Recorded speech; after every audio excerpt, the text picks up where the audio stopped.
bagaimana kita mengimani malaikat itu, kita pun harus tahu seperti apa sih sifat malaikat itu. Yang pertama, malu. Jadi malaikat itu memiliki sifat malu. Adapun sabda Rasulullah ini tentang Utsman bin Affan yang memiliki sifat yang malu. Apakah aku tidak malu dari seorang laki-laki yang para malaikat malu padanya? Jadi malaikat pun malu kepada Utsman bin Affan. Ya, karena malaikat itu memiliki sifat malu, dan Utsman bin Affan pun termasuk orang yang pemalu. Hadis riwayat Muslim. Imam Nawawi dalam kitab Al-Minhaj menjelaskan bahwa ada keutamaan dari Utsman bin Affan dan keagungan Utsman itu di sisi malaikat, bahwa malu itu adalah sifat yang indah di antara sifat-sifat malaikat. Sifat yang kedua adalah tidak sombong beribadah pada Allah. Jadi malaikat itu selain tidak sombong, dia merendahkan diri kepada Allah. Isa Al-Masih tidak menahan dirinya untuk menjadi seorang hamba Allah. Demikian pula malaikat Allah yang didekatkan, dan barang siapa yang menahan diri dari beribadah kepada Allah dan sombong, maka Allah akan mengumpulkan mereka semuanya. Jadi orang yang tidak mau beribadah kepada Allah dan orang yang sombong, maka dia akan dikumpulkan pada tempat yang sama. Di tempat, wallahu alam, ini apakah di tempat, maksudnya itu di neraka yang sama, orang yang tidak mau beribadah kepada Allah dan yang sombong itu di neraka yang sama atau tidak. Ini berdasarkan Quran surat An-Nisa ayat 172. Amalan malaikat itu apa lagi? Amalan malaikat yaitu ibadah. Ibadah yang dilakukan atau tugas-tugas yang dilakukan, yang ditugaskan oleh Allah tentang alam semesta, ataupun tugas-tugas yang dilakukan untuk manusia, gitu ya.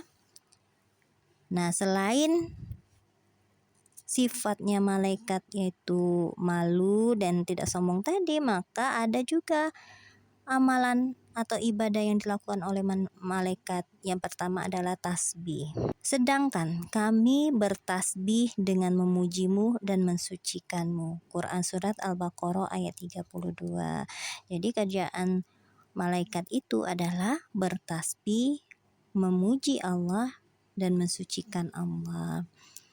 Seandainya itu pada surat Al-Baqarah 30 ya. Nah, pada surat Fussilat ayat 38, seandainya mereka sombong, maka sesungguhnya malaikat-malaikat yang berada di sisi Rabb-mu bertasbih untuknya siang dan malam, dan mereka tidak jemu. Rasulullah ditanya tentang ucapan yang paling baik, maka Rasulullah bersabda, yang paling baik adalah ucapan yang Allah pilih untuk para malaikatnya dan hamba-hambanya, yaitu ucapan apa? Subhanallah wa subhanallah wa bihamdihi. Hadis riwayat Muslim. Jadi tasbih yang dilakukan oleh malaikat adalah cara malaikat itu untuk beribadah, yaitu mensucikan Allah dari segala sifat-sifat yang tidak pantas dan menetapkan sifat-sifat yang sempurna atau yang baik bagi Allah. Ibadah yang lain yang dilakukan oleh malaikat adalah mendoakan. Nah, siapa saja yang didoakan oleh malaikat? Yang pertama, doa ini diucapkan oleh malaikat untuk orang yang beriman. Dalam surat Al-Ahzab ayat 34 menyatakan, dialah Allah yang menguji kalian dan demikian malaikatnya mendoakan kebaikan untuk kalian, supaya dia mengeluarkan kalian dari kegelapan menuju cahaya. Dan dia Allah sangat sayang kepada orang yang beriman. Jadi malaikat itu mendoakan kebaikan untuk orang-orang yang beriman, ya, untuk orang-orang yang beriman yang sedang diuji. Yang kedua, malaikat itu mendoakan untuk orang yang beriman yang beramal soleh. Seperti doanya para pengajar agama. Sesungguhnya Allah dan malaikat-malaikatnya dan penduduk langit dan bumi sampai semut di sarangnya dan ikan-ikan sungguh akan mendoakan kebaikan bagi seorang yang mengajarkan manusia kebaikan. Hadis riwayat Tirmizi. Walaupun hadis ini hasan, kita yakini bahwa siapapun yang mengajarkan kebaikan, menasehati dalam kebenaran dan ketakwaan, maka dia akan mendapatkan bukan hanya malaikat tapi Allah, penduduk langit, semua hewan-hewan itu mendoakan. Ada juga orang yang menunggu sholat dan duduk di masjid setelah sholat. Nah, orang ini akan mendapatkan doa dari malaikat. Para malaikat mendoakan kebaikan untuk salah satu seorang di antara kalian selama dia berada di tempat sholatnya, nah mas. Jadi kalau kita sholat di masjid berjamaah ya, nah selama kita nggak pergi dari tempat duduk kita itu, maka kita akan mendapatkan doa para malaikat. Selama dia belum keluar berhadas, artinya belum kentut ya, belum batal ya, malaikat berkata, ya Allah ampunilah dia, ya Allah rahmatilah dia. Jadi doanya untuk kebaikan orang itu. Hadis riwayat Bukhari Muslim. Senantiasa seorang hamba di dalam sholat selama dia berada di tempat sholat, menunggu didirikan sholat, dan malaikat berkata, ya Allah ampunilah dia, ya Allah rahmatilah dia, sehingga dia pergi atau berhadas. Hadis riwayat Muslim. Selanjutnya, orang yang khusyuk yang berada pada sop pertama dalam sholat berjamaah itu akan mendapatkan doa dari malaikat. Nah, jadi kalau sholat itu usahakan, sholat Jumat itu usahakan di yang pertama, kayak gitu mas ya. Sesungguhnya Allah dan malaikat-malaikatnya bersolawat untuk orang yang berada di sop yang pertama. Ini untuk laki-laki ya, salat berjamaah bagi laki-laki di masjid, maka dia akan mendapatkan di bagian sop pertama, maka dia akan mendapatkan sholawat atau doa dari malaikat. Hadis riwayat Abu Daud, Nasai, dan Ibnu Majah. Yang selanjutnya, malaikat juga berdoa untuk orang yang menyambung sop. Jadi ada sop yang terputus ya, kayak misalnya sini ada sajadah, sini nggak ada orang ya, terpisah kayak gitu ya. Maka orang yang menyambung atau menutupi celah-celah yang kosong itu, dia akan mendapatkan doa para malaikat. Sesungguhnya Allah dan para malaikatnya bersolawat untuk orang yang menyambung sop. Barang siapa yang menutupi satu celah dalam sop, maka Allah akan mengangkatnya satu derajat. Jadi kedudukannya akan diangkat oleh Allah. Kayak gitu ya, Ibnu Majah. Kalau sudah diangkat oleh Allah kedudukannya, insya Allah nanti pahalanya akan bertambah. Kemudian malaikat juga mendoakan orang yang bersolawat atas Nabi. Misalnya disebutkan Nabi Muhammad ya, Muhammad sallallahu alaihi wasallam. Kita akan menyebutkan itu setelah orang menyebutkannya. Tidak ada seorang muslim yang bersolawat kepadaku kecuali malaikat akan bersolawat untuknya selama dia masih bersolawat untukku. Maka hendaklah seorang hamba bersedikit solawat kepadaku atau memperbanyaknya. Ibnu Majah, hadis Ibnu Majah. Jadi maksudnya ini paling sedikit, misalnya 3 kali bersolawat atau pas sholat saja atau sudah sholat saja, lebih banyak lebih bagus kayak gitu ya.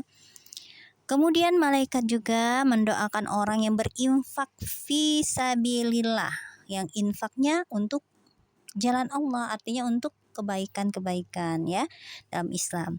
Tidak ada satu hari di mana para hamba memasuki waktu pagi kecuali turun 2 malaikat. Berkatalah salah satu malaikat, ya Allah, berilah ganti bagi orang yang berinfak. Dan berkata yang lain, "Ya Allah, berilah kehancuran bagi orang yang menahan, yaitu menahan diri dari infak yang disyariatkan." Hadis riwayat Bukhari Muslim. Ulama berkata, doa itu meliputi ketaatan yang wajib, sunnah, nafkah keluarga, jamuan untuk tamu dan semisalnya. Jadi kita tuh sebenarnya ketika pagi hari itu sebaiknya itu apa? Berusaha untuk memberikan sesuatu kepada yang lain ya, berinfak ya. Nah, karena apa? Karena pada saat pagi hari itu malaikat itu akan turun. Malaikat yang turun itu ada dua di sini dikatakan. Kalau untuk orang yang berinfak di pagi hari maka dia berdoa diberi ganti, semoga orang yang berinfak tadi diberi ganti. Sedangkan orang yang menahan nanti aja maka dia akan mendapatkan doa yang buruk juga, kehancuran bagi orang yang menahannya ya. Lalu malaikat itu mendoakan juga orang-orang yang sahur. Sesungguhnya Allah dan para malaikatnya bersolawat untuk orang-orang yang sahur. Kan utamanya sahur itu boleh, nggak sahur tuh boleh, tapi sahur itu mempunyai keberkahan secara fisik, misalnya kita bisa menahan sampai sore, sampai maghrib ya. Sahur itu juga mendapatkan doa dari malaikat. Malaikat berdoa untuk orang yang menjenguk orang sakit. Jadi kalau kita menjenguk orang sakit, ternyata kita juga mendapatkan doa dari malaikat. Hadis riwayat Abu Daud dan Tirmizi, berkata Rasulullah bersabda seperti ini, "Tidaklah seorang muslim menjenguk seseorang muslim lain di waktu pagi kecuali 70.000 malaikat itu bersolawat untuknya sampai sore hari." Kalau kita menjenguk seseorang yang sakit dari pagi, maka 70.000 malaikat itu akan bersolawat untuk kita sampai sore hari. Dan tidaklah dia menjenguknya di waktu sore. Kalau menjenguknya di waktu sore, maka 70.000 malaikat akan bersolawat untuknya sampai pagi. Dan dia akan mendapatkan petikan buah-buahan di surga. Kemudian malaikat pun mengamini doa yang dibaca di samping orang yang meninggal atau sakit. Apabila kalian menghadiri orang yang sakit atau meninggal, maka ucapkanlah dengan ucapan yang baik, karena sesungguhnya malaikat mengamini apa yang kalian ucapkan. Hadis riwayat Muslim. Jadi kalau misalnya kita membesuk atau takziah itu jangan ngatain, jangan si mayit ini dulu tuh kayak gini, nah tidak boleh. Selanjutnya, malaikat mengaminkan doa kebaikan untuk saudara seislam. Kalau kita berdoa untuk saudara kita, ya, untuk mbak, untuk nenang, untuk siapapun, dengan keadaan tidak mengetahui, ya maksudnya orang yang didoakan itu tidak tahu kalau kita mendoakannya, maka malaikat itu akan mendoakan juga untuk kita. Barang siapa mendoakan kebaikan untuk saudaranya dalam keadaan saudaranya tidak mengetahui, maka berkata seorang malaikat yang ditugaskan, amin, dan bagimu yang semisalnya. Hadis riwayat Muslim. Imam Nawawi menjelaskan, dulu sebagian salaf itu ingin mendoakan kebaikan untuk dirinya. Maka yang dilakukan dia apa? Orang-orang salaf dulu, orang-orang terdahulu ya, dia mendoakan dulu saudara-saudara semuslim. Dan karena apa? Karena ketika dia mendoakan saudaranya, dia akan mendapatkan doa yang sama untuk dirinya sendiri. Selain mendoakan untuk kebaikan untuk orang-orang yang beriman, maka malaikat juga mendoakan untuk orang-orang yang melanggar ya, orang-orang yang tertentu yang melanggar perintah Allah berupa doa yang jelek. Yang pertama, malaikat itu melaknat orang-orang yang kafir. Sesungguhnya orang-orang kafir atau orang yang mati dalam keadaan kafir, atas mereka laknat Allah, para malaikat dan manusia semuanya. Al-Baqarah 161. Jadi orang kafir itu atau mati dalam keadaan kafir itu, maka Allah pasti melaknatnya. Malaikat juga dan manusia semuanya. Kemudian laknat atau doa yang jelek itu didoakan oleh malaikat untuk orang yang membuat bid'ah, membuat sesuatu yang tidak dikerjakan pada zaman Nabi, tapi ada ketika Nabi sudah meninggal. Itu membuat bid'ah di kota Madinah. Jadi Madinah adalah tanah haram. Dari sini ke sini tidak dipotong pohonnya, tidak boleh membuat bid'ah di dalamnya. Barang siapa yang membuat bid'ah di dalamnya, maksudnya di dalam kota itu, maka atasnya laknat Allah, para malaikat dan seluruh manusia. Hadis Bukhari Muslim. Jadi memang tanah Madinah dan itu ya, kita ketahui ya, Madinah dan Mekah itu kota yang diharamkan ya untuk berbuat apa Mas? Berbuat yang tidak baik, yang buruk. Apalagi pada hari-hari yang diharamkan, waktu-waktu diharamkan, kayak haji kayak gitu ya.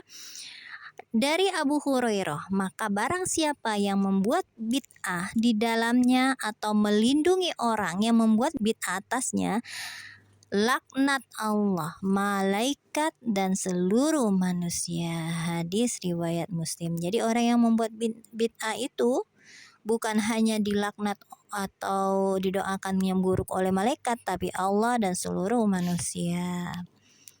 Kemudian malaikat itu melaknat orang yang mencela sahabat Nabi. Zaman dulu ada banyak orang yang mencela sahabat Nabi, ya, termasuk ada yang sengketa antara Utsman dan Ali, itu banyak sekali, ya. Barang siapa yang mencela para sahabatku, maka atasnya laknat para malaikat dan seluruh manusia. Jadi jangan sekali-kali kita mencela sahabat Nabi ya. Hadis riwayat Tabrani. Kemudian malaikat juga melaknat orang yang mengacungkan senjata kepada saudaranya seislam. Nah, ini tidak boleh. Tidak boleh ya. Artinya mau membunuh sesama muslim itu nggak boleh. Barang siapa ya mengacungkan senjatanya kepada saudaranya, maka para malaikat melaknatnya sampai meskipun orang tersebut adalah saudaranya sebapak seibu. Jadi walaupun itu mengacungkan senjata pada kondisi saudara dengan saudara, maka tidak akan membuat kebaikan dan malaikat melaknatnya. Hadis riwayat Muslim. Doa malaikat terhadap orang yang berinfak yang diwajibkan atasnya. Jadi malaikat itu melaknat orang-orang yang tidak mau berinfak, ya. Padahal sudah ditentukan bahwa infak itu untuk ini. Karena seluruhnya mendapatkan ketentuan itu, maka harusnya diikuti. Nah, dia melanggar itu, maka dia akan mendapatkan laknat dari malaikat.